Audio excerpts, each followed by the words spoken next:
Bienvenue dans un nouvel épisode de Culte, le podcast qui explore le monde fascinant de la culture, du cinéma et des livres. Que vous soyez cinéphile, passionné de livres ou à la recherche de recommandations, Culte a quelque chose pour vous.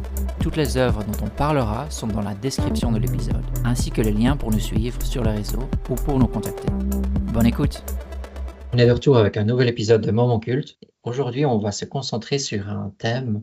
On va parler d'espoir, de résilience, de persévérance. Et comme intro, Thibaut, je sais que tu as préparé quelque chose. Qu'est-ce que ça t'évoque? Oui, salut Max. Mais oui, en fait, résilience, peut-être d'abord préciser qu'est-ce qu'on entend par ce mot-là, qui en fait est devenu très populaire, en tout cas, qui est passé vraiment dans le langage courant, alors qu'au départ, en fait, c'est un terme qui vient de la physique, parce qu'il s'agit de désigner la résistance au choc d'un matériau. Et en fait, le terme est arrivé en psychologie seulement dans les années 50 et a été vraiment popularisé par Boris Cyrulnik en France dans les années 90. Et on peut définir ça un peu comme la capacité à se développer positivement après un traumatisme, un peu renaître de sa souffrance, l'art de rebondir, voilà, donc d'aller au-delà d'un traumatisme.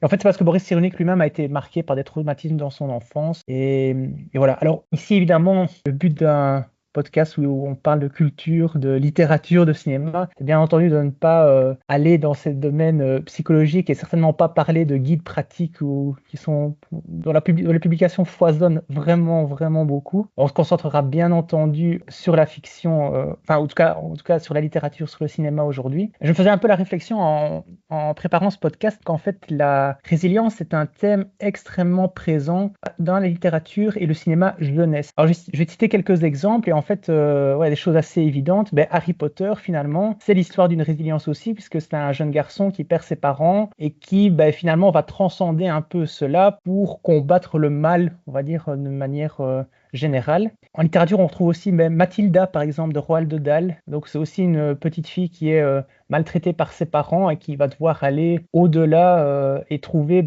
presque une échappatoire dans la littérature. De manière plus vieux aussi, on a Oliver Twist, David Copperfield chez Dickens, Les 4 filles du Docteur March.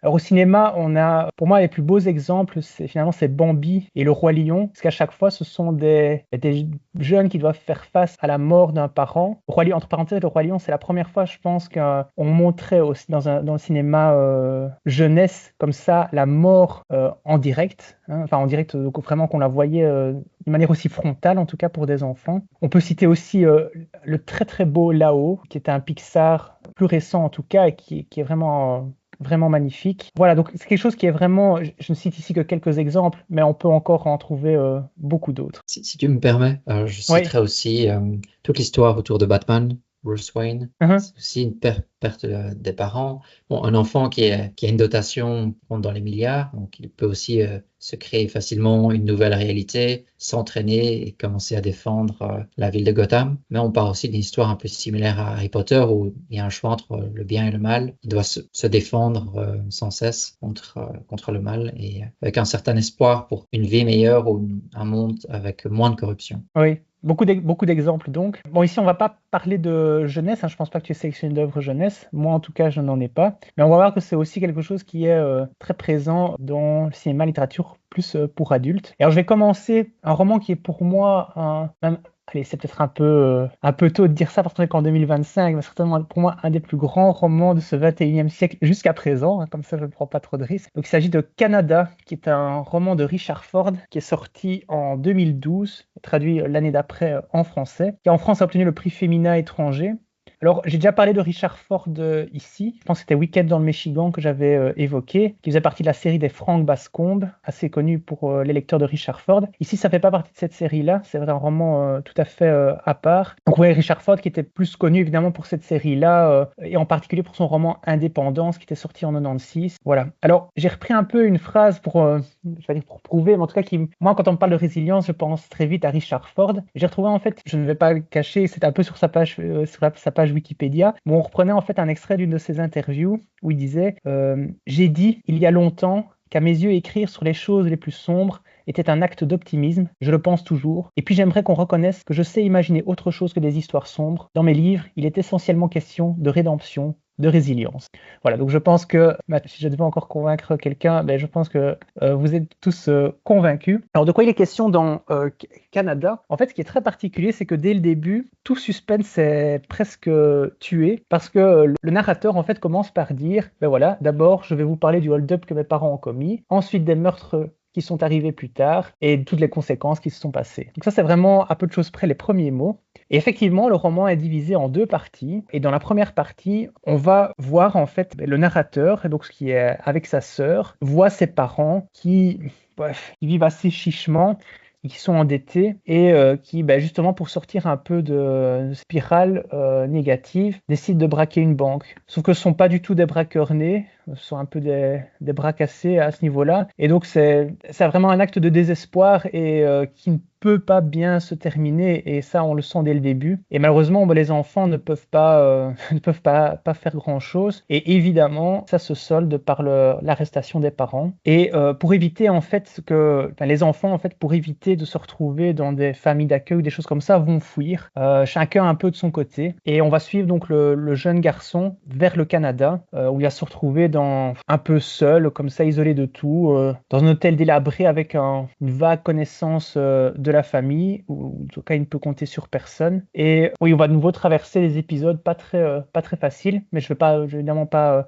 tout raconter. Et donc derrière, en fait, évidemment, c'est toute la dimension apprentissage et comment est-ce qu'on parvient à sortir en fait un peu de cette mauvaise finalement entrée dans la vie. Voilà, donc c'est quelque chose en fait de très, comme je disais, il n'y a pas de suspense, mais c'est quelque chose de très touchant en fait de suivre comme ça ce jeune homme à travers toutes ces étapes de la vie et de s'en sortir, parce que finalement, je vais évidemment pas tout dévoiler, mais il va finir par s'en sortir malgré tout ça, parce que c'est la leçon aussi du roman. Voilà, ça aurait été un peu dommage, je pense, de voir que tout se finit mal. Ici, c'est pas le cas. C'est comment est-ce que justement il va faire preuve de résilience, et c'est ça c'est ça qui est vraiment passionnant dans le roman. C'est décrit avec beaucoup de profondeur émotionnelle, et on comprend vraiment, on est au plus proche du personnage, et c'est très très délicat dans ses descriptions, je trouve. Voilà, donc voilà, moi je trouve que c'est vraiment, en termes de résilience et surtout en termes de roman d'apprentissage, je pense pas qu'on puisse faire beaucoup mieux. Donc c'est vraiment un très très très très grand roman. Sur certains points, est-ce que ça te rappellerait pas un peu Extrêmement fort et Incroyablement loin? Alors,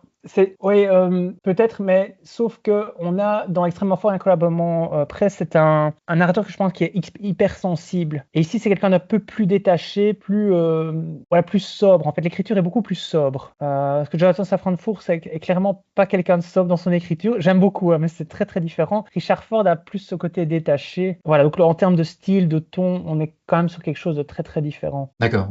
Et alors, moi je voudrais juste terminer, et après ce sera vraiment la toute dernière chose que je dirais sur le roman, parce que je pense qu'après ça, de toute façon, on n'a plus rien à dire. C'est que je vais lire on va dire les trois dernières phrases du roman, qui sont pour moi presque une philosophie de vie en fait, et je pense que ça se passe de tout commentaire. Ce que je sais, c'est qu'on a plus de chances dans la vie, plus de chances de survivre quand on tolère bien la perte et le deuil, et qu'on réussit à ne pas devenir cynique pour autant, quand on parvient à hiérarchiser, comme le sous-entend Ruskin, à garder la juste mesure des choses, à assembler des éléments disparates pour les intégrer en un tout où le bien est sa place, même si, avouons-le, le bien ne se laisse pas trouver facilement. On essaye, comme disait ma sœur, on essaye, tous autant que nous sommes, on essaye. Qu'as-tu à nous proposer maintenant, Maxime? Alors, ça va être compliqué de tenir la barre après ça. Alors, je voulais vous parler du garçon qui dompta le vent. Donc le titre c'est Le garçon qui dompta le vent de Chiwetel Ejiofor. Et on va suivre ici l'histoire d'un petit garçon, William, qui habite au Malawi. Et il est issu d'une famille d'agriculteurs.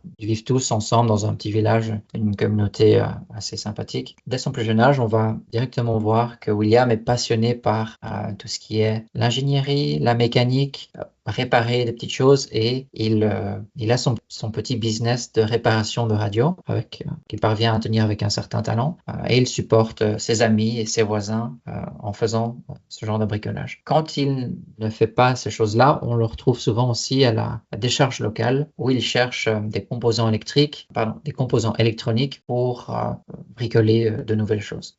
Pourtant, c'est une vie qui n'est pas si simple parce que assez rapidement dans le film, il va devoir quitter l'école, qui a un manque de moyens au niveau de sa famille. Donc, il est contraint de quitter l'école, mais c'est un enfant qui adore, qui aime apprendre. Il est il est déterminé, donc il a une certaine persévérance et résilience dans son apprentissage. Il va trouver certaines manières pour pouvoir continuer son apprentissage en accédant à la bibliothèque, en assistant à des cours de manière clandestine, grâce à l'aide de son professeur, d'un professeur de l'école. Et c'est là qu'il va découvrir une nouvelle passion, donc il va se lancer un peu plus dans la direction de l'ingénierie électrique et la production d'énergie. Donc il va comprendre pas mal de concepts, c'est quelque chose qui va le passionner assez rapidement. En même temps, on découvre qu'au Malawi, le pays est touché, ou la zone même entière, est touchée par une certaine sécheresse. Les récoltes, le niveau de récolte va s'effondrer, il y a une famine qui s'installe petit à petit, et il y a une certaine tension qui monte dans la zone. Avec, en plus de cela, dans le fond, si on peut dire, il y a les effets du 11 septembre, donc avec une certaine pénurie alimentaire, il y a les flux qui ne sont plus continus, on peut dire, c'est des marchandises. Et la famille de William est victime, un peu comme tout le monde, de cette famine. Donc leurs réserves s'amenuisent, il y a notamment des vols, et la situation qui empire. Et donc, ce que lui va tenter de faire, c'est de sauver le village, d'utiliser ses nouvelles connaissances, de dompter le vent, donc sans en dire trop, il va essayer de mettre à profit cette énergie qui est gratuite, qui est présente pour acheminer l'eau et essayer d'un petit peu améliorer le niveau de récolte des habitants. Donc, ça ne se fait pas sans heurts, donc il faut voir le film ou lire le livre pour comprendre, mais c'est avec un espoir et une résilience qui sont admirable et une histoire, peut-être un conte de fées, si on peut dire, avec un jeune garçon qui part de rien et qui au final parvient à sauver l'avenir de son village et des siens. Je vois que c'était un film Netflix en fait, parce que j'en avais pas entendu parler, qui est sorti en 2019, et en anglais, mais il y a quand même une actrice française dedans, Aïssa Maïga, qui joue le rôle d'Agnès, c'est ça? Je ne m'en souviens plus trop, je sais que il y a un acteur qui a d'ailleurs été le réalisateur, si je ne me trompe pas, je crois que Chiwetel Ejiofor est Ouais. assez connu. Je ne pourrais pas te dire dans quoi il a joué, Ouais, je vois mais qu'il joue dedans effectivement aussi. Ouais, je mais je l'ai connais déjà vu pas. pas mal. Non, ça ne te dit rien. Je l'ai vu dans d'autres réalisations par après. Et pour Agnès, je ne me souviens pas trop, pour être honnête. En tout cas, c'est son premier film ici. D'accord. Son premier film en tant que réalisateur, hein, je veux dire. Et sinon, mais il était dans 12 Years a Slave. Donc si, je vois qui c'est Oui, alors. c'est pour ça que je me Ok, souviens. ok. Oui, je vois maintenant. Un bon acteur. Il n'a peut-être pas le rôle principal, il joue le père du jeune William, si je me souviens bien.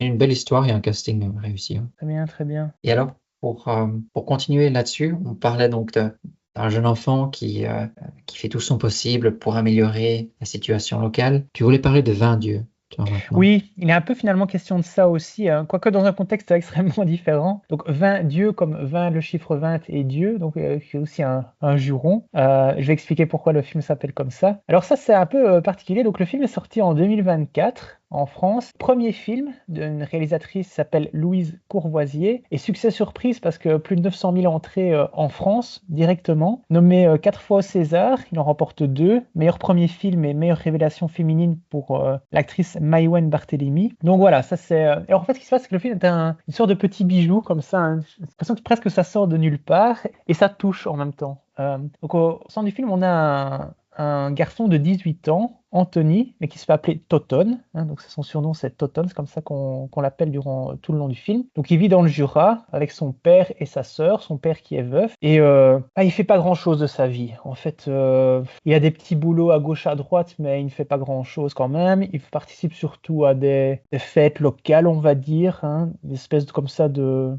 balles comme ils disent, des courses de stock-car, on boit, on se bagarre. Voilà, donc voilà, on peut pas dire qu'il soit vraiment très très adulte, mais tout d'un coup en fait son père meurt, ben en fait il a repris le volant et accident de voiture alors qu'il était sous. Et tout d'un coup, il va devoir prendre en charge finalement sa sœur, après cette sorte de traumatisme, finalement essayer de faire quelque chose de sa vie finalement. Et donc, en ce sens, il va essayer de un peu prendre la succession de son père. J'ai oublié de préciser qu'on est vraiment dans la campagne pure où on est on est quand même, la ville semble très très loin en tout cas. Et donc, comme ça, il se fait un peu engager chez un ouvrier qui prépare du comté et essayer d'apprendre un peu comment on fait du fromage. Sauf que ça se passe pas spécialement très bien parce il reste un peu bagarreur, il est parfois un peu paresseux aussi. Et alors, il jure beaucoup. Donc, le vin Dieu, ça jure beaucoup dans ce film. Donc, l'acteur qui joue son rôle est très très nature. Tous les acteurs d'ailleurs sont en général très très nature. Ouais, donc il n'y a pas ce ne sont pas des rôles de composition, donc ce qui apporte un côté très très rafraîchissant au film, c'est qu'ils sont tout simplement. On a l'impression, je ne sais pas du tout s'ils sont issus de ce milieu-là, mais en tout cas, ils donnent vraiment l'impression. Donc l'acteur qui joue Totem s'appelle Clément Favreau. C'est vraiment, je pense, la première fois qu'on le voit au cinéma. Et donc, tout en étant ouvrier comme ça, chez un gars qui a l'habitude de faire du comté, du fromage, il se prend en tête de participer à un concours parce qu'il voit surtout la récompense qui est un prix en euros à gagner et donc qui pourrait vraiment le sauver. Sauf que il va quand même devoir apprendre que fabriquer un bon fromage, ça ne s'improvise pas, c'est toute une technique qu'il n'a forcément pas, même des matériaux, enfin tout un équipement, respecter aussi des règles d'hygiène, etc. Donc voilà, il va quand même déchanter. Mais le film a vraiment beaucoup de charme parce que les acteurs sont touchants, très justes, très vrais. Et on n'est pas, même si on est comme ça dans un milieu finalement assez pauvre, on n'est pas du tout dans du misérabilisme. Il n'y a pas de cette volonté de, presque d'exalter regardez la pauvreté, etc. Non, on montre les choses telles qu'elles sont, mais sans en faire trop, et en y apportant malgré tout quand même pas mal d'humour. Sans doute pour ça aussi que le film a su trouver son public. C'est déjà franchement bien réussi pour un tout premier film. Donc, 20 dieux de Louise Courvoisier. Est-ce que tu peux nous dire s'il a gagné le concours au final? Je ne dirais rien du tout. Non, ce serait un spoiler. Mais non, je ne dirais rien du tout. D'accord. Oui, c'est original, un film autour du fromage.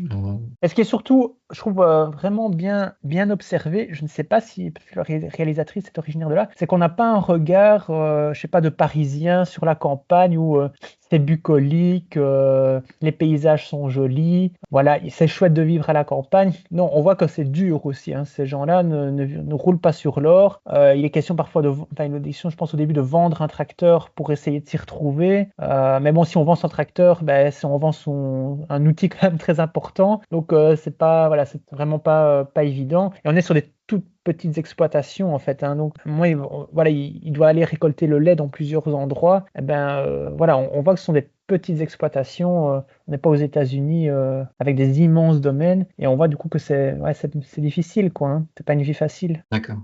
Alors peut-être même sur ce même thème de vie difficile, je voulais parler de Queen's Gambit. Une série Netflix qui est sortie en 2020. C'est de Scott Frank et c'est une histoire typique, tel un conte de fées, une ascension stratosphérique, si on peut dire, de la poussière, littéralement, à la gloire. Et pour ici, donc, on va un peu changer de thème. On parlait un peu du monde artisanat, du fromage. Ici, on se concentre sur le monde des échecs et on va découvrir très rapidement Beth Hammond. C'est une jeune fille qui vit dans un orphelinat. L'ambiance, comme on peut l'imaginer, est assez stricte, austère, mais pour autant, je dirais pas aussi sombre que ce qu'on peut voir dans certains films, dans certaines séries de l'époque.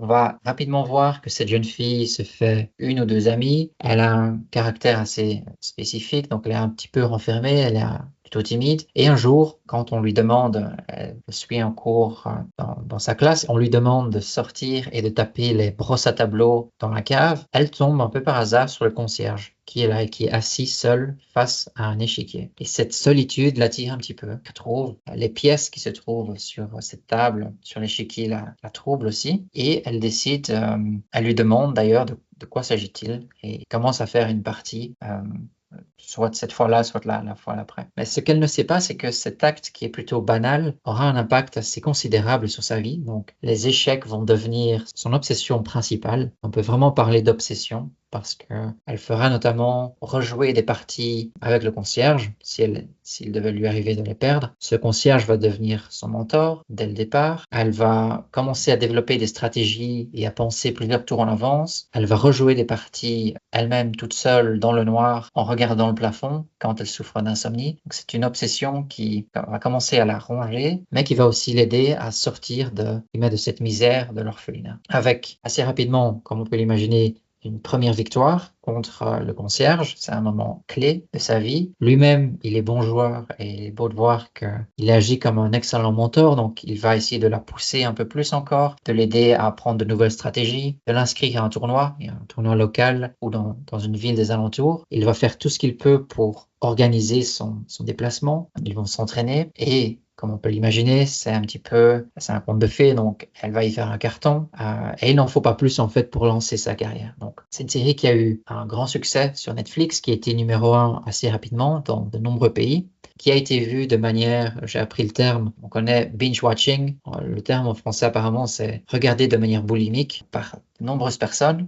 Et la série, elle parvient en même temps à couvrir de nombreux thèmes, donc en très peu d'épisodes, sans grosse lourdeur ni longueur. On va notamment célébrer les échecs, comme on sait, donc on a une série qui a ravivé un peu un sport qui était devenu, que certains avaient oublié, beaucoup avaient oublié même, mais qui a ravivé des sites comme chess.com, qui a créé des influenceurs d'échecs. Maintenant, on en retrouve en ligne sur YouTube, sur Instagram. Et notamment, on parle aussi évidemment de persévérance et puis d'espoir, l'espoir d'une vie meilleure, de quitter un internat. Et un autre thème, c'est l'addiction. Donc, l'obsession, l'addiction au jeu tout d'abord, et puis à l'alcool, aux médicaments. Donc, on parle notamment de tranquillisants qu'elle reçoit à l'orphelinat pour garder les enfants un peu sous contrôle. C'est déjà un petit peu sensible comme topic et ici comme sujet. Et ici, on voit qu'elle garde une sorte d'addiction qui a été créée dès le départ, qu'elle va garder. Elle garde aussi ses traumatismes, la perte d'une mère par exemple, l'orphelinat. Et il y a une solitude que cette jeune fille, que Beth, va avoir tout au long de sa vie, qu'elle soit toute seule à l'orphelinat ou qu'elle soit entourée par des sponsors, par le public, souvent dans un monde très masculin. C'est une série très bien réalisée que je peux recommander, une production Netflix basée sur un livre, comme très souvent. Oui, et une seule saison, ici, il n'est pas question d'en faire des saisons 2, 3 ou que sais-je. Hein. C'est conclusif en oui, fait. ça s'est très bien terminé, la première saison, sans équivoque. Et en fait, c'est comme ça qu'a été révélée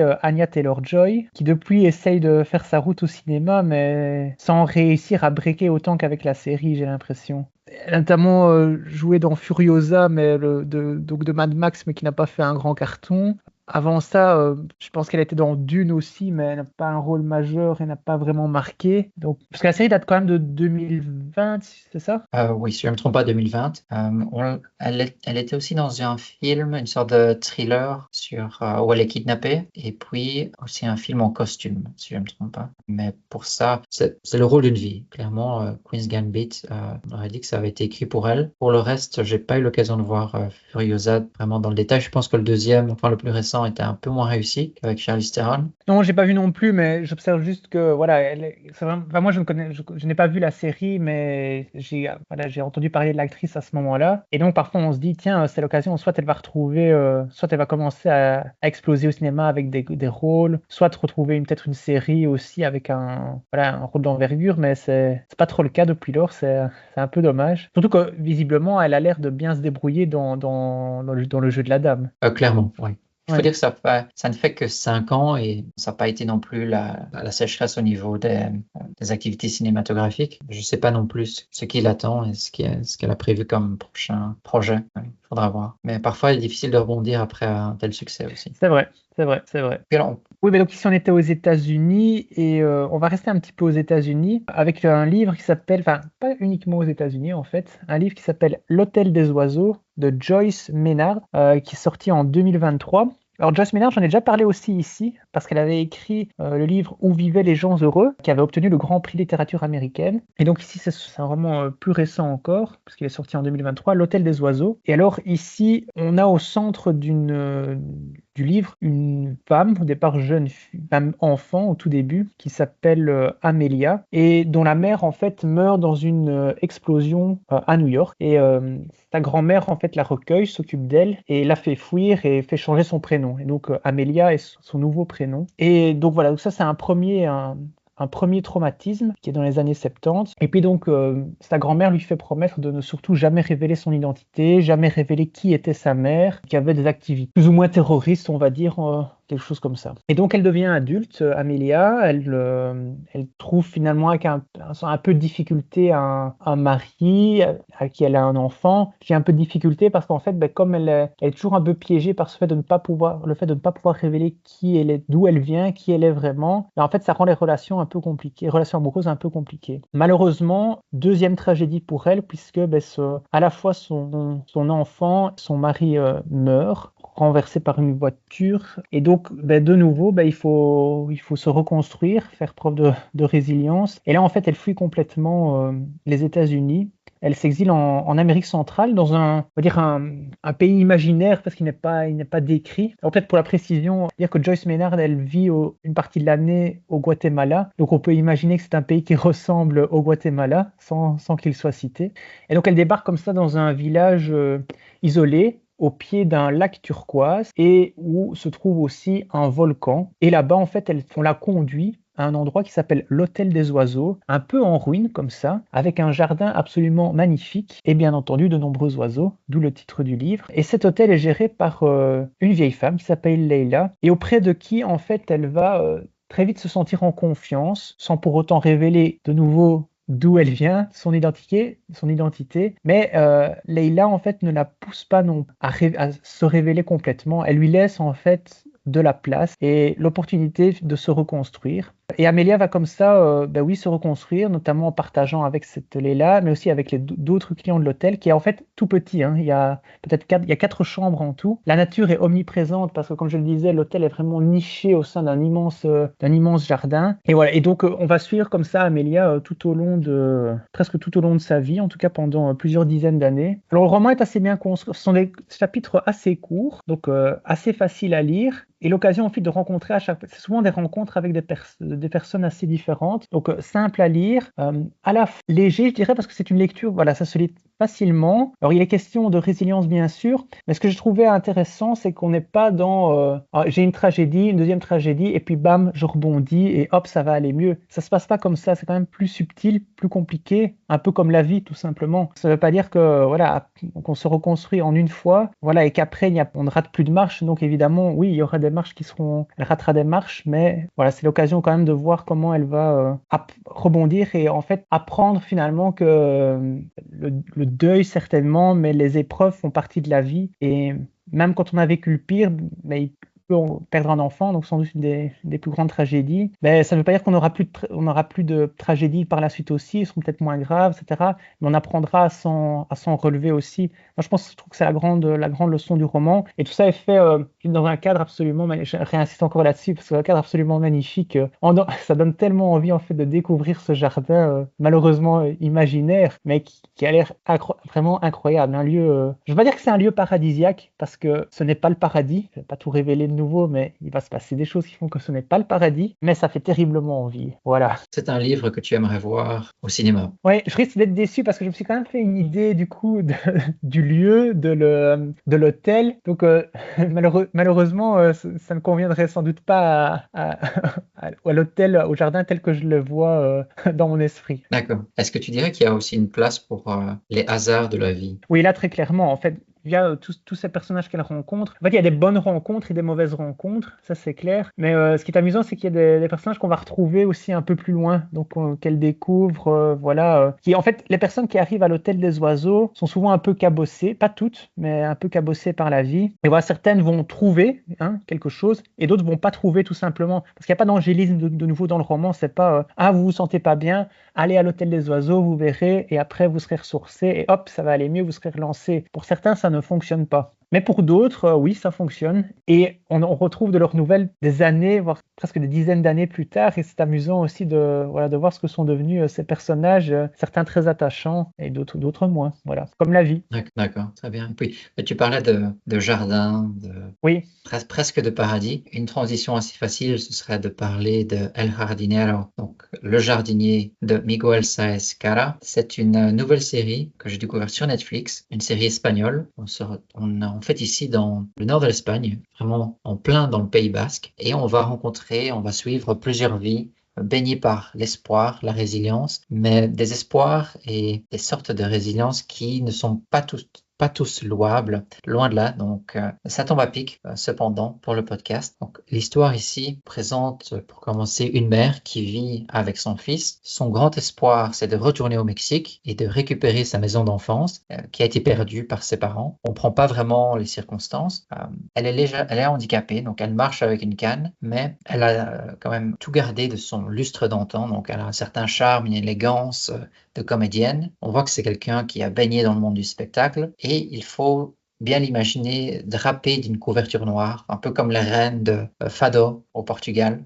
Son fils lui-même a aussi un certain handicap et on va apprendre rapidement que les deux en fait ont été victimes d'un accident de la route. Donc, c'est à l'origine de handicap moteur pour la mère et alors plutôt une absence de sentiment pour le fils. Donc, il a été touché à la tête et ce qui l'amène en fait à vivre la vie d'une manière très stoïque, parfois obsessionnelle. Il s'est pris notamment de passion pour les plantes et la botanique. Donc, cette résilience et persévérance dont je parlais signifie que la mère, elle est vraiment prête à tout, même à transformer son fils en outil pour générer de grosses sommes d'argent. Mais comment est-ce qu'on en arrive là? Donc, on va apprendre assez rapidement que son business plutôt macabre, c'est d'offrir des services de tueur à gages, d'utiliser son fils qui ne ressent rien du tout pour faire le sale boulot, presque de manière incognito, parce qu'il traverse les campagnes, les villes, les villages à la recherche de personnes à tuer. Donc avant cela, on a reçu une description assez claire de la personne, on sait où elle va se retrouver. Si par exemple elle aime faire du vélo en montagne, on sait qu'on va la retrouver à ce genre de tournant, à ce genre de point de vue. Et ce fils bénéficie de sa position sociale, le fait d'être un jardinier qui se déplace beaucoup dans sa petite camionnette, d'avoir tout à sa disposition pour donc kidnapper et tuer parfois sur place, parfois par après ses victimes. Et le crime est presque parfait parce que les corps, il n'y aura pas de corps, les corps vont être enterrés dans le jardin, servir de compost, un compost d'ailleurs magnifique de ce qu'on nous apprend, et tout cela dans cette pépinière familiale qui est aussi un business très florissant avec un fils notamment qui est, de par son obsession, très talentueux et qui gagne un certain prix au niveau local de par la beauté des différents jardins ou jardinets qu'il parvient à construire et à mettre ensemble. Donc, on parlait d'espoir pour la mère, un retour au Mexique. On va aussi parler d'espoir à différents niveaux. Donc, le fils lui-même qui tombe amoureux, qui a peut-être un espoir de guérison, de régler ses problèmes de sentiments. On parle ici peut-être d'une guérison médicamenteuse ou chimique. Et puis d'autres protagonistes, notamment deux policiers d'un département des personnes disparues, qui ont leur propre motivation, leurs espoirs, qui essayent qui ont leurs actes de persistance. Et on verra ça que c'est au niveau personnel et professionnel. Donc, tout cela est condensé dans une mini-série de 6 épisodes avec une fin qui reste plutôt ouverte. Il faudra voir s'il y aura une deuxième saison ou pas. Et il s'agit donc de la série El Jardinero que je peux vous conseiller. On passe un bon moment en TV. C'est sympa d'entendre quelque chose d'autre que de l'anglais ou du français, donc en espagnol que je suis en train d'apprendre, qui est sympa comme langue. Ah, c'est pour ça que tu l'as regardé en fait, pour Je me pouvoir suis dit que ce apprendre serait l'espagnol. une bonne excuse aussi. J'ai tenté l'Éternaute, tu te souviens, on en a parlé la fois passée, qui était très compliqué. C'est en espagnol, mais d'Argentine, avec vraiment un patois. Des accents très compliqués, c'est presque du slang, du patois, et j'ai eu l'occasion d'en parler avec un ami argentin qui m'a dit que c'était compliqué par nature. Celle-ci est plus accessible. C'est un peu trash quand même du coup comme série. Pourtant, bon, les meurtres sont assez soft. C'est injection d'une sorte de poison. Le sang ne va pas gicler tout autour. Okay. On ne voit pas non plus de squelette non plus. C'est presque esthétique. Il n'y a juste pas beaucoup de morale, quoi, c'est ça? Pas du tout, non. Pas beaucoup. Pas beaucoup, plus dans presque à tous les niveaux. Oui. Plus dans ce sens-là que c'est trash alors. Oui, et c'est pour ça que j'ai envie de parler d'espoir ou de résilience ou de persévérance du mauvais côté de la force. Tu vois. Oui, c'est un beau contrepoint, effectivement. Donc, ça, je peux la conseiller. Ça reste assez plaisant. Alors, moi, je vais vraiment passer lors du quelque chose de complètement différent, presque, voilà, l'opposé. Parce que moi, je vais parler de cinéma anglais maintenant. Pas dire classique, mais en tout cas du cinéma anglais, en tout cas comme je l'aime beaucoup, c'est-à-dire qu'il arrive à mêler de manière très astucieuse à la fois émotion et humour, comme seuls les Anglais savent le faire, j'ai envie de dire. Donc ici, il s'agit du film Philomena de Stephen Frears, sorti en 2013. Stephen Frears, je le présente encore rapidement, parce qu'il a signé quand même de nombreux films connus et reconnus. Tout d'abord, dans les années 80, c'était Les Liaisons dangereuses, mais plus récemment, dans les années 2000, il y a eu The Queen, bien sûr, en 2006. Moi, j'avais beaucoup aimé Tamara Drew aussi en 2010, donc Philomena 2013, puis Florence Foster Jenkins en 2015 et Confident Royal en 2017. Voilà, c'est tous des films quand même qui sont assez connus, en tout cas pour ceux qui s'intéressent un peu au cinéma anglais. Mais même au-delà de ça, je pense que The Queen est un film qui reste, que beaucoup de gens ont vu. Alors ici, on suit Philomena, donc c'est inspiré d'une histoire vraie, hein, donc c'est tiré d'un livre, et donc qui a été écrit donc par cette Philomena Lee, qui est irlandaise. Et or, on est ici, en fait, tout début des années 2000. Et en fait, tout début des années 2000, son fils aurait dû avoir 50 ans. Sauf que son fils ne l'a finalement jamais connu. Parce que, alors qu'elle était adolescente, elle a accouché, donc on était dans les années 50. Et bon, à cette époque-là, dans l'Irlande très catholique, une jeune fille ne pouvait pas avoir d'enfants comme ça. Donc qu'est-ce qu'on faisait? On les enfermait dans un couvent, on les exploitait le plus possible, elles accouchaient sur place, on leur passait rien, on ne facilitait en rien leur accouchement, donc vraiment rien pour elles. Et puis on se chargeait de trouver des parents qui adoptaient de force l'enfant en question. Elles n'avaient même pas l'occasion elle pouvait voir leurs enfants peut-être 1 heure par jour et encore, et il s'agissait pas de leur dire au revoir aux enfants, et puis on leur enlevait, puis c'était terminé, elles pouvaient un peu quitter le couvent, et on leur faisait bien comprendre qu'on était encore bien gentil de s'occuper d'elles après vraiment l'acte abominable qu'elles avaient accompli, donc en couchant non seulement avant le mariage, mais en étant encore adolescentes. Donc tout était fait pour culpabiliser ces jeunes filles, donc c'est des attitudes vraiment qu'on peine complètement à comprendre aujourd'hui. Alors que bon, à l'époque, c'est quand même pas on n'avait pas tous les moyens de contraception. Il faut quand même se remettre dans le contexte de l'époque qui n'est pas du tout, celui d'aujourd'hui. Et donc, elle s'est tue pendant toutes ces années parce que, comme on lui a bien fait comprendre qu'elle devait avoir honte, effectivement, elle n'a jamais osé vraiment en parler. Et en fait, comme ça, au moment de ses 50 ans, forcément, elle vieillit, et donc elle commence à en parler, en fait, et elle veut absolument savoir ce qu'il est devenu son fils. Elle va en fait se faire aider par un journaliste, un ancien journaliste de la BBC, qui est un peu en perte de vitesse et qui se cherche un peu quelque chose. Et voilà, il a l'occasion de mener l'enquête, et donc il va l'aider. Pas dire qu'il va un peu se servir d'elle, mais voilà, c'est l'occasion aussi pour lui d'un peu rebondir, de faire une enquête qui pourra être publiée ensuite. Et alors lui, c'était un journaliste. Autant c'est un peu le choc de deux caractères complètement différents, parce que lui, c'est quelqu'un d'assez cynique, désabusé, athée, semble-t-il. En tout cas, il ne croit pas du tout. Il voit avec beaucoup de critiques, en fait, de façon dont ont agi les religieuses. Et elle, par contre, reste quelqu'un malgré les années, en fait, elle n'arrive pas à en vouloir. C'est pas qu'elle n'arrive pas, c'est qu'elle ne veut pas en vouloir aux gens. Donc elle n'aura jamais cette attitude elle ne sera jamais en colère contre ces religieuses, alors que des années après, en fait, elles continueront à prétendre qu'elles ne savent rien de ce qu'est devenu le fils en question, alors qu'elles ont tout simplement choisi des années auparavant de brûler les archives, et tout en prétendant qu'elles ont perdu tous les papiers dans un incendie involontaire ou quelque chose comme ça. Donc voilà, l'attitude continue à être tout à fait méprisable, hein, vraiment. Donc c'est vraiment. Moi, en tout cas, quand je voyais le film, je trouvais ça absolument scandaleux, parce que de nouveau, c'est tiré d'une histoire vraie. Donc, comment est-ce que des femmes, en fait, ont pu avoir cette attitude vis-à-vis d'une autre, de jeunes filles, de plusieurs jeunes filles comme ça, parce qu'il n'y a pas qu'un seul cas, malheureusement. Et voilà, donc la grande question, évidemment, du film, c'est va-t-elle retrouver son fils, et comment, qu'est-il devenu, etc. Ça, évidemment, il faut le voir à l'écran. Donc, comme je disais, le film est très réussi, parce que on a Judi Dench dans le rôle principal, donc on ne la présente plus, bien entendu, et de toute façon, quoi qu'elle fasse, c'est toujours formidable. C'est le cas ici aussi, bien entendu. Et face à elle, en fait, dans le rôle du journaliste, c'est Steve Coogan, qui est aussi co-scénariste du film, et qui offre vraiment un bon, dans le rôle de journaliste cynique comme ça, qui est très, très, très, très bon. Et alors, comme je le disais, comme on a quand même comme ça le choc de deux caractères, évidemment, c'est ça qui permet de susciter aussi l'humour à certains endroits. Et voilà. Et donc, pourquoi est-ce que ce film, en fait, entre bien dans ce thème de résilience? C'est parce que malgré ce traumatisme, en fait, Philomena, finalement, elle choisit un peu de pardonner à ces religieuses, et elle dit,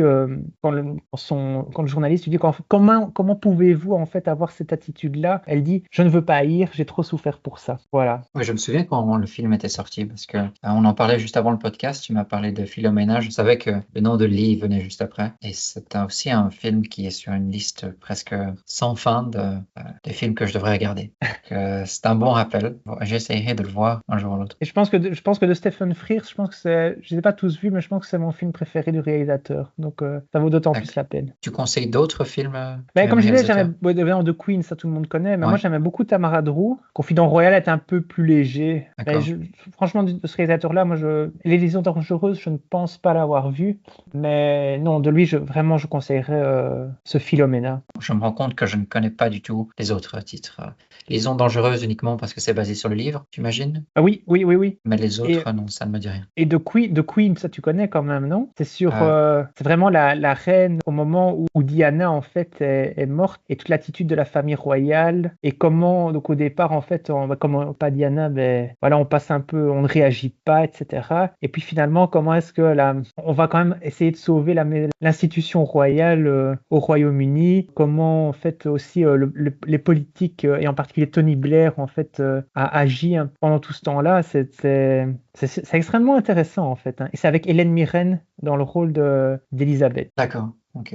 Je le note également. Tu as parlé un peu de l'oppression religieuse ou du rôle de la religion dans Philomena. J'en ai un autre, c'est Unorthodox de Anna Winger et Alexa Karolinski. C'est une mini-série diffusée sur Netflix à nouveau. C'est inspiré d'une histoire vraie, l'histoire de Deborah Feldman. Et on retrouve ici dans le rôle principal l'actrice Shira Haas, une actrice israélienne que j'avais peut-être déjà mentionnée dans la mini-série Bodies, qui était une autre mini-série plutôt réussie, mais sur un thème totalement différent. Parce qu'ici, on va retrouver en fait à travers le regard de l'héroïne Etsy, explorer ce que signifie espérer contre tout, persévérer dans un monde qui sans cesse essaie de nous retenir ou de nous tirer vers le bas. Donc Etsy vit dans une communauté juive ultra-orthodoxe à Brooklyn, à New York, et chaque aspect de sa vie est réglé par des traditions très strictes, notamment son mariage, son rôle de femme, la manière de s'habiller et même la manière ou sa façon de parler. Donc, c'est une existence où les libertés individuelles sont sacrifiées au nom de la cohésion de la communauté. Mais pourtant, dans cet ensemble, dans ce cadre, quelque chose va germer en elle. Elle se dit, elle a un désir faux, une sorte de petite étincelle, une sorte d'espoir même, et elle décide de s'enfuir pour Berlin. Elle y arrive sans argent ni amis, il n'y a aucun plan, et elle va un petit peu suivre son instinct, son intuition pour vivre et survivre dans ce nouvel environnement. Donc, évidemment, on peut s'imaginer que c'est une rupture assez brutale parce qu'on passe d'un environnement où tout était, entre guillemets, bien réglé, bien ajusté, elle ne devait s'inquiéter de rien, elle était femme au foyer, elle passe tout d'un coup à un monde où elle doit gagner de l'argent par elle-même, il n'y a pas la communauté pour l'aider, la soutenir, la guider ou lui donner certaines contraintes, et donc on va la voir face à cet inconfort, cette incertitude, mais elle tient bon. Et elle découvre en fait à Berlin une vie très différente. Elle va pas mal chercher, elle trébuche, mais si on peut dire, elle ne tombe pas, elle persévère. Et donc c'est en fait une vie faite de petits actes où on va voir la découverte de nouvelles actions auxquelles elle n'avait pas droit ou qui ne lui étaient pas donné la chance de faire, de tenter. Et petit à petit, ce qui va aussi l'aider, c'est la chance de pouvoir pratiquer de la musique. Donc au début au piano, puis en chantant. C'est une sorte de naissance ou même de renaissance pour elle, pour la Etsy de Berlin. Mais elle sera aussi rattrapée par son passé avec son mari et le cousin qui vont la retrouver, essayer de la convaincre de revenir à New York. Mais je vais peut-être m'arrêter là, il faudra voir la série pour comprendre un peu plus. C'est une série qui est formidablement portée par l'actrice Shira Haas, qui a un jeu très étalé, qui parvient à partager beaucoup d'émotions, qui, malgré sa petite taille, donc ici on parle de quelqu'un on le voit à l'écran, évidemment par rapport aux autres acteurs, qui ne mesurent qu'1m56, 1m57, donc c'est vraiment très peu commun pour les acteurs à Hollywood, les acteurs adultes, mais qui dégagent une force et une présence assez impressionnante. Donc c'est aussi une belle histoire de résilience, d'espoir d'une vie autre que ce qui nous a été imposé et d'essayer de vivre et de tenir debout par soi-même. Alors, je vois que c'est l'adaptation d'une autobiographie, donc il y a aussi une origine de nouveau d'un livre au départ. Oui, de Deborah Feldman. Ouais. Avec, je crois que le titre complet c'est Ma fuite, monde acidique. Alors en français, apparemment, c'est Comment j'ai fait scandale en rejetant mes origines acidiques. D'accord. Et là, donc, c'était tout en anglais? Il y a une bonne partie qui était en allemand, si je Ah me voilà, c'est souviens ça. bien. Donc tu cherches à apprendre l'allemand en plus de l'espagnol, si je comprends bien. Ouais, je suis découvert là. Ça pourrait être intéressant. L'idée d'avoir une bonne compréhension de ce qui se passe en Europe, tous les points de vue. Parce que au plus je comprends une langue, au plus je me rends compte que, en fait, c'est pas un complot, mais j'apprécie de moins en moins le travail de traduction que je trouve Ouais. très souvent presque fainéant, qui cache beaucoup de signification derrière les mots. On pourrait avoir, par exemple, une insulte dans la langue originale qui va en français être très lissée. Et alors on Mhm. perd en fait, parce qu'il faut imaginer qu'il y a des scénaristes, il y a des auteurs derrière qui veulent donner un certain thème ou un ton à une œuvre qui est par après, qui disparaît parce que le traducteur ou la traductrice l'a un peu polissé. Donc c'est perdu dans la traduction, comme on dit. Pouvoir consommer dans la langue originale, ça c'est quelque chose qui ouvre un peu les yeux peut-être sur certaines choses. Sans doute, ouais. Mais d'abord, il faudra apprendre l'espagnol, pas jusqu'au bout, mais un peu mieux.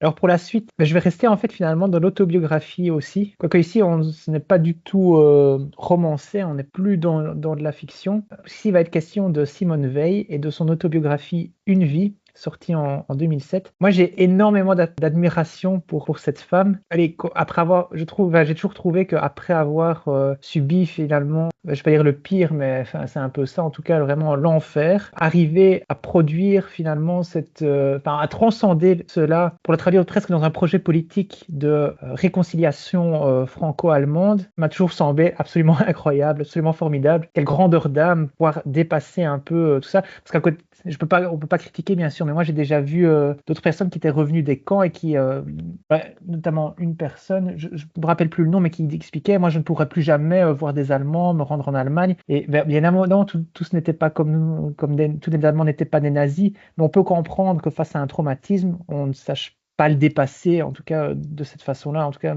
qui sommes-nous pour critiquer cela? Mais là, en tout cas, on a vraiment, avec Simone Veil, quelqu'un qui a complètement transcendé cela. Et donc, j'étais très intéressé, en fait, dès qu'il est question de résilience, pour moi, le meilleur exemple de résilience, en tout cas, c'est Simone Veil, en tout cas, dans la vie réelle, hein, pas en fiction. Donc, moi, je tenais vraiment beaucoup, en fait, à lire cette autobiographie voilà, pour découvrir un peu plus sur elle, sur son parcours. En fait, donc, ça décrit vraiment toute sa vie, donc, depuis son enfance, même s'il y a très, très peu de pages, la déportation, le camp, et puis, en fait, toute sa carrière politique qui a découlé. Qui en a découlé. Donc, je vais pas me concentrer évidemment sur décrire toute sa vie. Ça, je pense que de toute façon, il suffira de se renseigner éventuellement sur Wikipédia pour savoir quel poste elle a occupé, etc. C'est même peut-être mentionné que c'était la première femme présidente du Parlement européen, première femme à occuper ce poste, première femme même à avoir vraiment un rôle d'envergure à ce niveau-là, au-delà de tous les postes ministériels qu'elle a pu avoir. Et en ça, quel symbole fort, en tout cas pour l'Europe. Mentionner aussi qu'elle a toujours cru dans le projet européen, surtout à notre époque maintenant où on critique toujours l'Europe, mais voilà, ça c'est quelqu'un qui jusqu'à la fin de sa vie a toujours été convaincu par ce projet. Donc moi, je vais plutôt livrer quelques réflexions que je me suis faites en lisant cette autobiographie, qui m'a vraiment en fait surpris. Ouais, c'est très concentré sur sa carrière politique en fait. On a très d'affect, c'est pas grand-chose finalement de sa vie de famille. On comprend à un certain moment, oui, elle doit conjuguer avec élever ses enfants et en même temps une vie politique un peu à Strasbourg, des choses comme ça, donc c'est compliqué. Mais on ne sait pas grand-chose de sa propre vie. Et moi, je m'attendais à quelque chose donc je sois particulièrement curieux, mais peut-être d'un peu plus complet à ce niveau-là. C'est pas du tout le cas, donc c'est un choix qu'elle a fait, qui est particulièrement marquant et je trouve en révèle beaucoup sur le personnage aussi, c'est que sa déportation et Auschwitz, c'est 35 pages sur un livre qui en fait 10 fois plus seulement. Alors on pourrait dire que ce n'est jamais qu'un an de déportation. Oui, d'accord, mais quelle année quand même. Et on sent qu'en fait, derrière, elle n'a pas envie de s'apitoyer sur son sort. C'est quelque chose qui transparaît tout au long du livre. Voilà. Qui m'a peut-être un peu déçu dans le livre, c'est qu'on ne sent pas, je trouve, un peu de grands projets politiques en fait. On a l'impression qu'elle répond beaucoup à voilà, il y a des opportunités qui se présentent, des opportunités de poste, mais aussi de défendre certains dossiers. Et on ne sent pas derrière, je dirais, une grande idéologie politique. C'est pas une idéologue, voilà, ça c'est clair, c'est pas une idéologue, mais elle n'a pas non plus de projet particulier.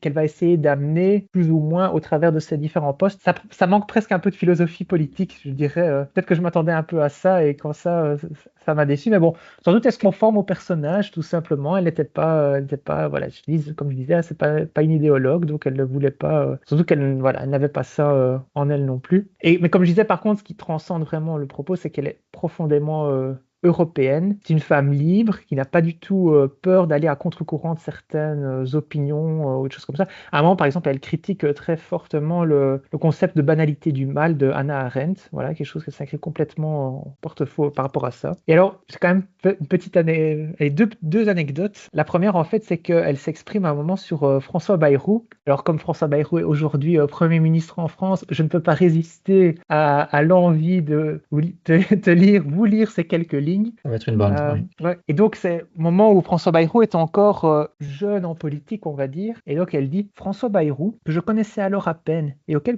je faisais confiance, tant il m'était apparu intelligent et dynamique, venait de me donner la vraie mesure de son caractère, capable en quelques jours d'énoncer avec la même assurance une chose et son contraire, uniquement préoccupé de son propre avenir, qui, depuis sa jeunesse, ne porte qu'un nom, l'Élysée. » Alors, c'est clair, moi, j'ai déjà lu aussi que François Bayrou se croyait touché par la grâce, que certains avaient écrit ça. Ben voilà, ça confirme un peu le propos. Voilà, ça on peut pas dire qu'il y ait beaucoup de punchlines, c'est pas le genre du personnage, hein, mais je trouve que c'est quand même assez savoureux quand on voit ce qu'il est devenu aujourd'hui. Et bon, aujourd'hui, Simone Veil forcément n'est plus de ce monde, mais voilà, je pense qu'elle aurait été quand même assez surprise de voir que finalement, même s'il n'est pas devenu président, il est quand même devenu Premier ministre. Et alors, ce que je trouve aussi assez, une partie peut-être qui a un peu mal vieilli, entre guillemets, c'est qu'il y a, finalement, il y a quelque chose comme 12 chapitres, je crois, en tout. Et alors, le dixième, en fait, qui s'appelle Le Mouvement et qui fait 7 pages. Donc, sur les 350, ça reste très, très court. En fait, c'est un éloge complet à Nicolas Sarkozy. Et alors, visiblement, c'était quelqu'un, elle l'aimait bien. Et alors, moi, bon, évidemment, quand on connaît toutes ces casseroles aujourd'hui, on se dit, ouais, voilà, ça a mal vieilli. Mais surtout, je trouve que ça tombe un peu comme un cheveu dans la soupe. Donc, elle parle beaucoup d'elle, de sa carrière politique et tout. Et puis, tout d'un coup, waouh, voilà, je trouve que c'est quelqu'un de bien, etc. Je le dis pas comme ça, évidemment, mais voilà, ça contraste un peu avec. Autant elle peut être très critique sur certaines choses, sur certaines personnes, et là, pas du tout. Ton très chaleureux, voilà, elle vante sa capacité de travail, sa compétence, sa fidélité, sa gentillesse. Hein, donc, voilà, c'est assez surprenant, j'ai trouvé. Mais voilà ce que je pouvais dire sur cette autobiographie. C'est vrai que ça a l'air assez curieux parce que j'ai lu, elle était au gouvernement Mitterrand, donc elle avait plutôt une appartenance socialiste. Non, Quelle était son appartenance en parti? elle a toujours été, en fait, centriste plutôt, parce qu'elle est, sans être vraiment encartée, hein, mais c'était plutôt l'UDF, donc c'est Valéry Giscard d'Estaing à l'époque. Maintenant, évidemment, il y a de la cohabitation, hein, donc, mais c'est assez particulier parce qu'effectivement, elle se décrit à un moment comme une femme, en fait, elle est profondément anticommuniste, ça c'est très clair, surtout de ce qu'elle a vu, en fait, de la manière dont les communistes se comportaient dans les camps, et je sens qu'elle n'a pas du tout apprécié. Mais donc, elle est plutôt centriste, voire centre-droit, en fait, et tout en se disant quand même parfois progressiste, je trouve pas trop finalement. Après, on dira que oui, bien sûr, elle a défendu la dépénalisation de l'avortement, ou voilà, des choses comme ça, donc ça c'est clair, mais je ne dirais pas non plus qu'elle était profondément... Enfin, ça ne transparaît pas, peut-être qu'on me reprendra derrière, parce que d'autres gens la connaissent mieux que moi, mais je ne dirais pas que c'est quelqu'un, par exemple, de profondément féministe non plus. En fait, on a l'impression qu'elle est toujours arrivée à ce qu'elle voulait par son travail, et de ce fait-là, ben, voilà, c'est peut-être sans doute un côté plus libéral, je dirais, en tout cas, de construction par soi-même, entre guillemets. Je trouve que c'est plutôt ça qui ressort voilà, en termes de philosophie politique, je dirais. Ouais, autre chose que je voulais mentionner aussi qui m'a marqué, mais qui n'est pas propre à Simone Veil pour le coup, c'est que au sortir de la guerre, donc vraiment juste dès 1945-46, on a voulu faire taire tous les déportés qui étaient revenus des camps, parce qu'on exaltait beaucoup les résistants à l'époque, et ceux qui étaient revenus, ceux qui étaient venus en enfer, en fait, on ne voulait pas les voir. Et donc c'était très difficile pour eux de vivre, même trouver leur place dans la société de ce fait-là. Aujourd'hui, c'est plus du tout le cas, évidemment, surtout que maintenant, ils ont quasiment tous disparus, mais il aura fallu quand même des années et des années pour redonner un peu une place dans le débat public, qui puisse s'exprimer un peu sur ce qu'ils ont vécu, parce que pendant tout un temps, finalement, ça aurait été presque interdit. Ça, je trouvais ça assez marquant quand même, et je trouve peut-être qu'on n'a pas l'occasion de se rendre compte aujourd'hui. C'est vrai, non, je ne pense pas avoir déjà entendu cette approche-là, mais c'est peut-être ne pas vouloir admettre de ne pas avoir su de quoi il s'agissait à l'époque. Ce que ça donne comme impression aussi, c'est qu'on préférait exalter la résistance, voilà, des gens qui ont agi, regardez ce qu'ils ont fait, ils ont défendu, ils se sont battus, ils ont saboté, et qu'à côté de ça, en gros, les déportés, c'est des faibles. Je caricature, évidemment, mais Ouais, ça donne un des peu... prisonniers, en gros. Ouais. Voilà, c'est ça donne un peu cette impression-là. Et bon, D'accord. heureusement que les choses ont changé, hein, mais voilà, c'est assez interpellant. Genre, alors il faudra peut-être qu'il y ait une biographie de Simone Weil, si tu veux, des Mais détails peut-être, ouais, plus c'est vrai, c'est spécifiques sur vrai, sa c'est vie. vrai. Mais je ne te connaissais pas ce côté autobiographique. C'est, je pense, la première fois. Oui, tout à fait. Ben, moi, c'est juste parce que j'ai beaucoup d'admiration pour Simone Veil que voilà, je me suis dit, ben, comme le thème de ce podcast est résilience, ben, je me devais de lire ce livre. En tout cas, c'est D'accord. comme ça que je le voyais. Ok. Et alors, pour le prochain, on va encore parler d'une auteure ici avec Rien ne se pose à la nuit de Delphine de Vigan. Et l'auteur ici se lance dans une tâche qui est assez ardue, c'est réveiller la mémoire familiale et plus précisément la mémoire de sa mère. Donc, à travers ce récit qui est entre la biographie et l'autobiographie, parce que l'histoire de sa mère va se mélanger à sa propre histoire, l'auteur va en fait nous offrir un travail qui est fait de résilience et de persévérance, parce qu'il s'agit en fait, comme je vais vous l'expliquer, de ressasser pas mal de souvenirs, de recouper les sources familiales, d'oser découvrir les non-dits, les secrets de famille qui pourraient être gênants ou peinants. Et on va rapidement découvrir en fait dans cette histoire Lucille, qui est la mère de Delphine de Vigan, dès ses premières années dans une fratrie nombreuse qui est marquée de joie mais aussi de drames divers, dont la perte non pas d'un mais de plusieurs frères. C'est quelque chose qui va fortement marquer le reste de la fratrie. Ces disparitions sont tout aussi choquantes qu'inattendues. Elles vont vraiment peser comme une chape de plomb sur le moral. Donc, il y a une sorte d'insouciance qui est rapidement perdue quand on se rend compte à l'âge de 6 ans qu'on est mortel, que certaines choses ou certains endroits peuvent mener à une mort ou à une chute spectaculaire. Ça change un petit peu l'approche qu'ont les enfants et donc ça change aussi la manière dont Lucille elle-même va grandir. L'auteur de Vigan va nous conter l'entièreté presque de l'enfance de sa mère. Elle est bien aidée par pas mal de cassettes qui ont été enregistrées par son grand-père, qui a raconté un petit peu à une époque de sa vie les mémoires, donc quelque chose qui va vraiment bien l'aider dans son effort. Et puis d'interviewer les frères et les sœurs de sa maman, ainsi que sa sœur elle-même. Donc Lucille a eu 2 enfants. Elle va recouper pas mal de souvenirs de jeunesse, souvent des souvenirs qui sont très compliqués parce que sa mère, Lucille, est passée par presque toutes les couleurs de l'arc-en-ciel, si on peut dire. Donc, elle a eu un certain succès en étant jeune fille. Si je me souviens bien, elle était assez jolie. Elle a fait pas mal d'argent grâce à la publicité, qui a permis notamment aux autres enfants de la fratrie d'avoir de nouvelles fournitures scolaires, des choses comme ça. Mais par la suite, elle s'est refermée. Il y a une époque où elle devient plutôt parano, elle se sabote, elle boit, elle fait de mauvaises rencontres. Donc elle passe un peu par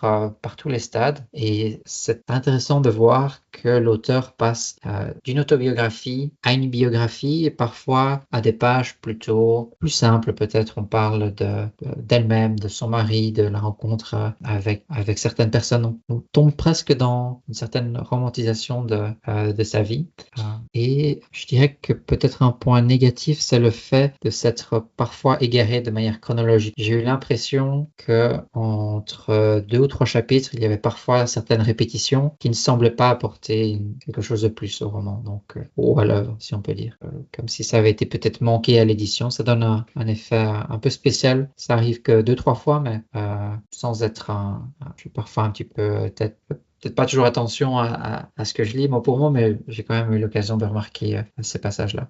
Mais de manière générale, ça reste une belle histoire, tragique, extrêmement tragique, et assez brute aussi dans la manière dont les choses nous sont contées. Ouais, mais c'est un livre qui est sur une liste de choses à lire. Très remarqué à sa sortie, je pense qu'il y a eu quelques prix aussi. Donc ouais, ça m'intéresse vraiment. Et alors, en t'écoutant, je me disais, ouais, est-ce que tu sais pourquoi ça s'appelle Rien ne s'oppose à la nuit? Oui, j'ai dû regarder. Je pensais que ça se serait déclaré dans le livre. Si je ne me trompe pas, c'est d'après la chanson Osez Joséphine de Bachung. De Bachung, exactement, oui. Je ne suis pas sûr que le titre s'explique dans le livre. Peut-être un trou de mémoire. Ce n'est pas évident. je le dirais, Ok, ok. pour être honnête. Je crois que c'est une chanson qui lui a plu, et cette phrase-là en particulier. En tout cas, c'est un gros potentiel littéraire, en tout cas, d'appeler son ouvrage de cette façon-là. Oui. Alors, pour ma part, Ouais. sauf si tu avais encore quelque chose à Euh, ajouter. Par contre, je ne Vas-y. pense pas. Est-ce que tu connais d'autres œuvres de la même auteur ou pas? Alors, pas de mémoire comme ça, mais si je regarde sa bibliographie, je vais certainement te dire oui. D'après une histoire vraie, qui est sortie en 2015, et ça, je me demande si est-ce que ça n'a pas été adapté au cinéma? Si, par Polanski. Et ça, d'après une histoire vraie, aussi eu le Goncourt des Lycéens et le Renaudot. Mais son livre le plus récent, ce serait Les enfants sont rois en 2021. Et une Noé et moi aussi que je connais. Oui, donc c'est assez. Ouais. Mais disons que voilà, elle a un certain succès en France, elle est souvent reçue dans les émissions littéraires, donc voilà, ouais, ça reste une autrice assez connue. D'accord. Alors moi, pour ma part, je vais évoquer pour ma dernière œuvre un film qui s'appelle Je verrai toujours vos visages. C'est un film qui est sorti en 2023, réalisé par Jeanne Herry. Pour la petite histoire, Jeanne Herry, c'est une fille de Julien Clerc. Elle a déjà sorti son troisième film, si Je verrai toujours vos visages, qui est sorti notamment après son deuxième, qui s'appelait Pupille, qui avait été déjà très remarqué, qui est pour moi voilà, un très grand film, Pupille, que j'avais vraiment beaucoup aimé. Et avec ici ce Je verrai toujours vos visages, c'est plus d'1,1 million d'entrées en France, nommé 8 fois au César. Adèle Exarchopoulos qui était récompensée meilleure actrice dans un second rôle. Et face à elle, en fait, il y avait 3 autres actrices qui elles-mêmes jouent dans le film aussi, à savoir Leila Bekti, Élodie Boucher et Miu Miu. Donc voilà, donc il y avait peu de chances que le César échappe à l'une des actrices de ce film. Alors, de quoi il est question ici, en fait? De justice restaurative. Alors, justice restaurative, c'est pas encore quelque chose d'extrêmement connu. Voilà, c'est une sorte de modèle de justice qui ne prétend pas spécialement se substituer à la justice classique, entre guillemets, mais qui cherche en fait à créer un espace de dialogue entre les victimes et ceux qui ont commis les actes répréhensibles, que ce soit voilà, tuer ou c'est pas de viol aussi, en tout cas, peu importe l'acte. En tout cas, l'idée, c'est de créer cet espace de dialogue, voilà, pour essayer d'un peu dépasser, de recréer, voilà, que chacun puisse en tout cas exprimer son ressenti, s'expliquer un peu. C'est quelque chose évidemment qui doit toujours être fait sur base volontaire, qui est très encadré par tout un personnel. Et voilà, c'est quelque chose qui commence à émerger, en tout cas en France. Ça a été introduit dans la loi en 2014. Et le film ici se propose d'évoquer ce sujet à travers plusieurs histoires. Donc on va dire 2 histoires en parallèle. Alors la première partie, dans une partie, en fait, on voit une sorte de groupe de parole, en fait, entre des victimes et des personnes condamnées, qui donc sont en prison, mais qui n'ont entre eux absolument aucun liage. Donc il est question de, voilà, c'est de vol, des cambriolages, braquage ou des choses comme ça. Mais les victimes qu'on voit ne sont pas les victimes des personnes qui ont commis les actes qui sont en face d'elles. Et là l'idée, voilà, donc ça dialogue et ça permet de voir en fait chacun d'essayer un peu comprendre les choses. Donc ça c'est une partie. Et puis l'autre partie c'est une jeune femme en fait qui a été victime d'inceste, donc de viol par son frère, et en fait, elle apprend, je ne sais plus trop comment, qu'ils vivent finalement le frère et elle dans la même ville, alors qu'ils ne s'étaient plus jamais revus, et qui envisage de reprendre contact quand même avec lui, mais voilà, dans un certain contexte ou certaines conditions, d'une certaine manière, un peu pour en finir avec cette histoire. Et là, en fait, on retrouve dans le rôle Élodie Boucher, et face à elle, en fait, celui qu'on ne verra que très brièvement à la fin, Raphaël Quenard, dont on a déjà beaucoup parlé ici. Alors, c'est un film qui a été très remarqué, donc il y a eu quand même un certain succès en salle, très remarqué pour son humanité. Il y a presque un côté comprendre, ne pas juger, si cher à Simenon. Donc ça, c'est vraiment à mettre à l'actif du film. Voilà, c'est ça je trouve qu'on retient très très fort. On a de beaux personnages finalement. Et voilà, en fait, c'est presque un plaidoyer pour la justice restaurative, et c'est presque en fait le revers de la médaille, c'est que finalement, les choses se passent toujours... ça se passe assez bien en fait, donc il n'y a pas de gros échecs. Or, on imagine en tout cas combien ce processus peut ne pas fonctionner, et sans doute que y a des gens qui essayent et puis qui se rendent compte qu'ils n'arriveront pas au bout, qu'ils ne pourront pas faire face à cela. Et voilà, c'est tout à fait compréhensible. Mais là, voilà, tout est un peu trop optimiste. Ça, c'est peut-être qu'on peut reprocher au film. Sinon, son humanité, ça c'est clair que c'est vraiment à mettre à son actif. Et voilà, et donc ça reste, je pense, quand même un film intéressant, un joli film à voir. D'accord. Et alors une question, tu parlais de Raphaël Quenard. Est-ce que tu considères acheter livre. Je crois qu'il a sorti Écoute, son premier roman. je viens de l'offrir, donc je le lirai juste après que la personne à qui je l'ai offert l'aura terminé. D'accord. Et tu en as entendu de bonnes choses? Ouais, de toute façon, il fait tous les plateaux télé. Avec ça, enfin, te dire, quand j'ai voulu l'acheter, il était en réimpression en fait. Il n'était plus disponible à la librairie. Donc le premier tirage était déjà complètement écoulé. Alors c'était sans doute un premier tirage assez modeste, mais quand même, ça veut dire qu'il en vend hein, pour le moment. Mais il est partout. Il est vraiment partout. D'accord. Peut-être alors pour un prochain podcast. Pourquoi pas, ouais. Et c'est sur quel thème? Tu as une idée de l'histoire? Donc ça s'appelle Clamsey à Tatooine et c'est l'histoire d'une sorte de serial killer qui veut, avant d'en finir avec la vie, tuer des représentants de chaque classe sociale, donc du plus riche au plus pauvre. Et donc il a 6 ou 7, il prévoit 6 ou 7 meurtres, quelque chose comme ça. Ok, Voilà. ça fait pas mal de classes sociales. Je pensais qu'il y en avait plus ou moins 3 ou peut-être 4, mais Je me rappelle plus, mais je pense qu'il y a plus que je pense qu'il y a plus que 3 meurtres. Hein. d'accord. Alors pour terminer pour aujourd'hui, je vais rapidement parler de Demian. C'est un livre de Hermann Hesse, l'auteur allemand. Ici, on va plonger dans le récit de Sinclair. C'est un jeune homme qui est tiraillé entre deux mondes. D'un côté, celui de la lumière, plutôt de la conformité, de la morale, même de la morale religieuse, et de l'autre, c'est plutôt l'ombre, avec le doute, la vérité intérieure, peut-être même parfois la peur, la malhonnêteté, donc on mélange un peu de tout. Et on va assez rapidement comprendre que l'histoire du livre, l'idée, c'est d'essayer de grandir, mais pas uniquement de grandir, mais de devenir soi.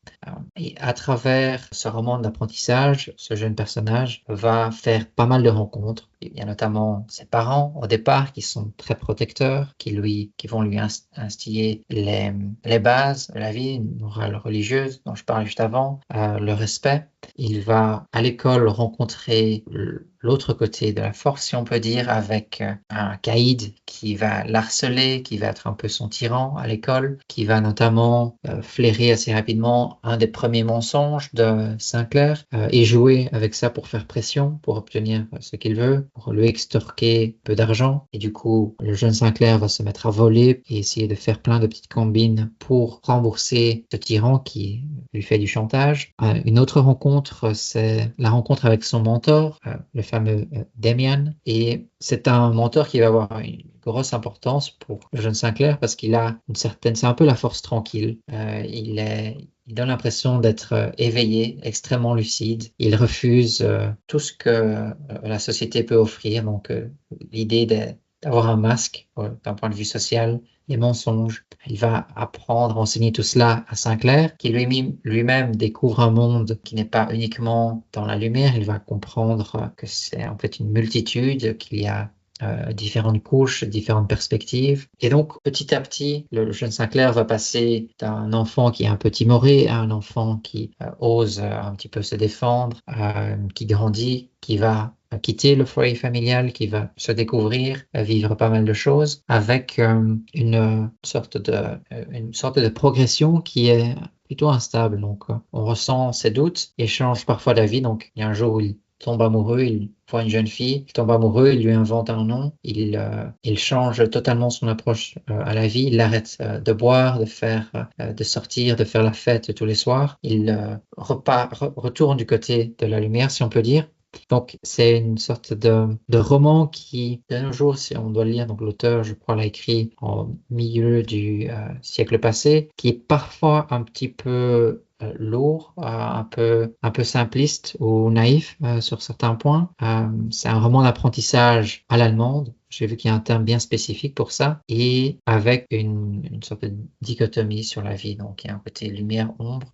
L'œuvre m'a moyennement convaincu. J'étais censé y retrouver pas mal de choses autour de l'espoir ou de la persévérance. On pourrait parler de persévérance si on voit que le personnage qu'il passe d'un côté ou de l'autre, qu'il vive, peu importe ses expériences de la vie, il continue, il a confiance en lui, peut-être une confiance qui lui a été donnée par son mentor. Il tient bon et il essaie de devenir lui-même. Il y a un côté qui me rappelait peut-être un peu Paolo Coelho, je n'ai pas de bons souvenirs, l'alchimiste, donc ça n'a peut-être pas une lecture peut-être sympa, mais qui lasse peut-être assez rapidement aussi par le style. Et alors moi je ne connaissais pas Hermann Hesse, apparemment il a eu le Nobel de littérature. Toi tu avais déjà lu quelque chose de lui? Je pense que oui, pas envie de me tromper, mais je crois avoir lu. Ah oui, évidemment. J'ai eu l'occasion de lire Siddhartha il y a quelques années, qui est un petit peu l'histoire ou les origines du Bouddha. Donc on va, je me souviens bien, suivre ce jeune prince qui quitte sa famille et qui va suivre